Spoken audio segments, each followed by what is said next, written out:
So, based on experience, the last 2 weeks of the term is always the most tiring and draining time. And not to mention, it seems to get heavier every term. The last 2 weeks of my recent term was so tiring. I don't know if it's because I got my second dose of vaccine or because the load of work is really heavy, or maybe the mixture of the two.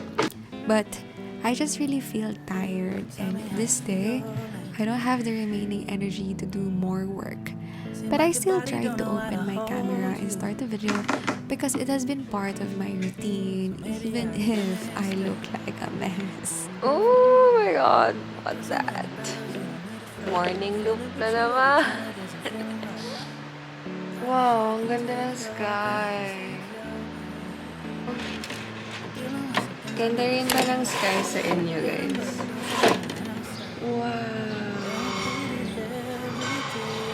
So this is me trying to make an intro for this video, but I'm just murmuring words. Maybe I'll just explain next time, but in summary, I need a fresh restart because I'm so tired and drained and burned out. Seryoso, ang toxic na ng laptop ko. Kailangan ko na ng social interaction. Kailangan ko na ng...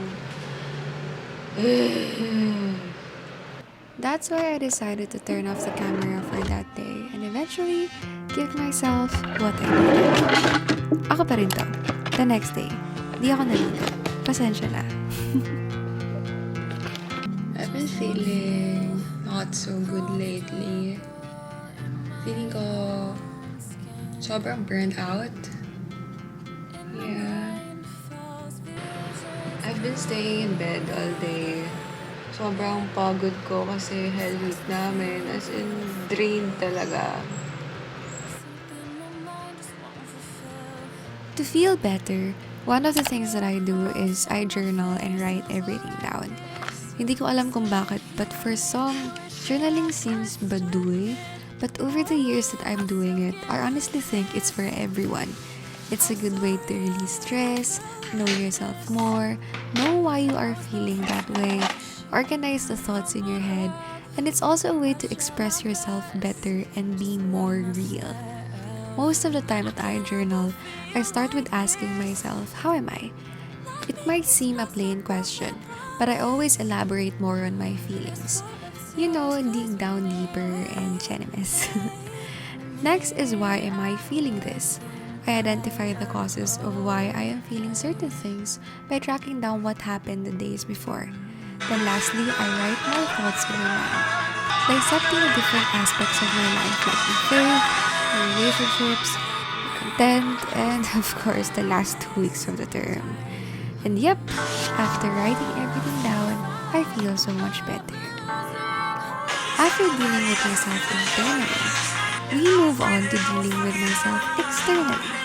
And that means cleaning my environment, which also means a mini concert from yours truly.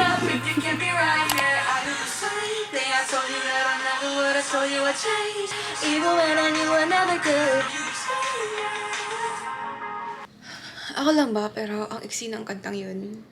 It could have been 5 minutes long. Bakit ganun lang? Bakit 2 minutes lang siya?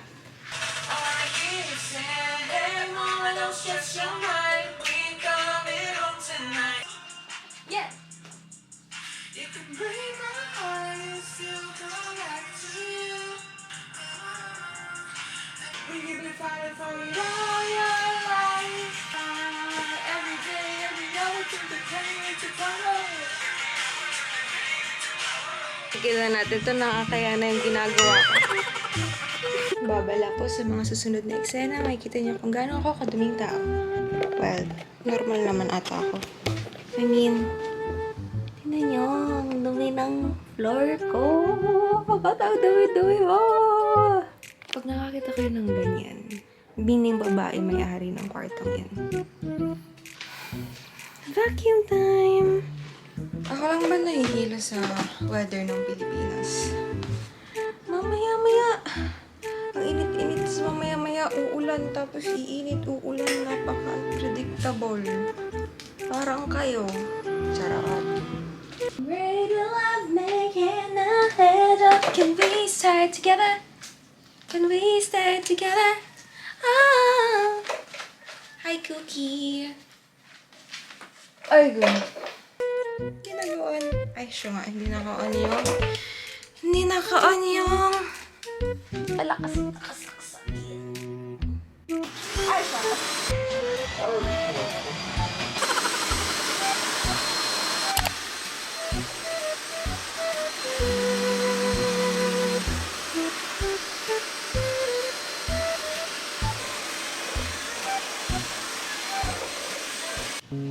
And of course, after cleaning our environment, we need to clean ourselves, which means time for skincare.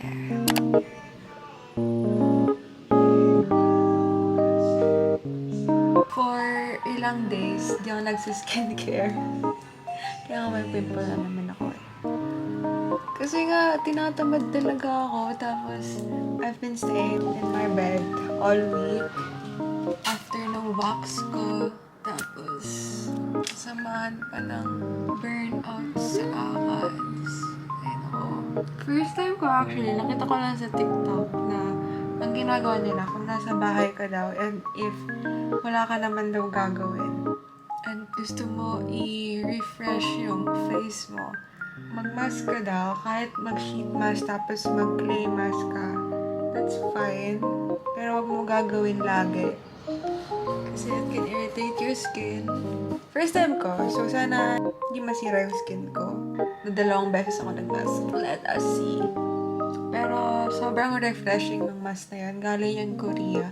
Ang tagal na nun sa akin. Malapit na nga siya mag-expire eh. Ngayon ko lang ulit ginamit. Fresh yarn.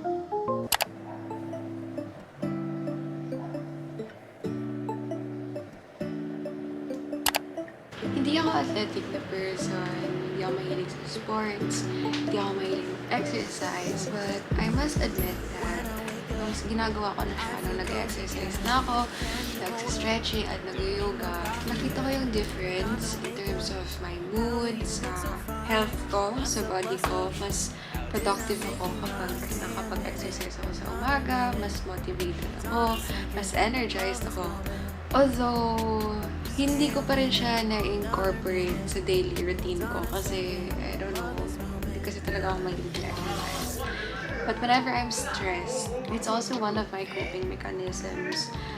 Lalo na kapag na-feel ko nang masyado nang matigas yung katawan ko, I stretch once in a while.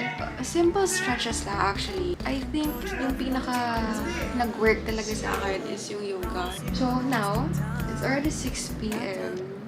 Pero isisingit ko pa rin siya. Itatry ko mag-exercise. Kasi na-feel ko na ang tigas na ng katawan ko. And it's also a way to de-stress and to take care of yourself.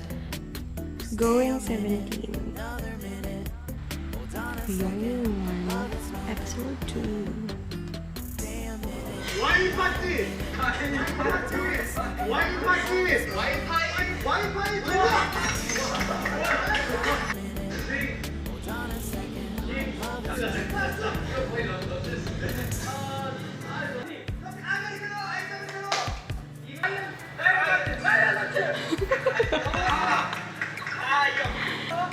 Hindi ko alam kung napapagod ako dito. Nakatawa sa kanila dahil tambay. The best way to use this thing is to watch something while using it. I'm done. 21 minutes and 3 kilometers. That's not bad for someone na hindi nag-exercise for a long time. Okay, magbibihis muna ako tapos tatapusin ko to. Lastly, social interaction. Maybe spending time with a loved one, with your family, or with a friend.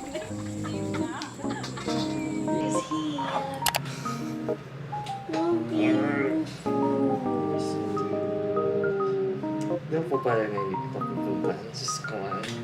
Ikaw pa ba? Lakas ka kaya sa akin.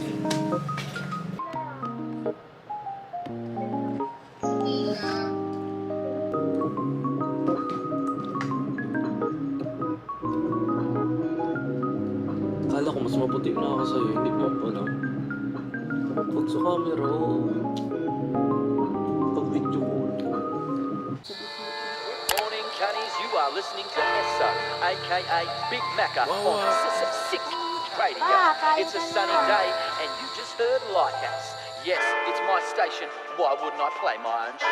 But now we're gonna take you on a trip down memory lane. What's good? Enjoy. Hey, yeah. I remember the sunshine, first time, cool breeze. Take a second to unwind. Best times, truly. I remember the sunshine, first time, cool breeze. Take a second to unwind. Best times, truly.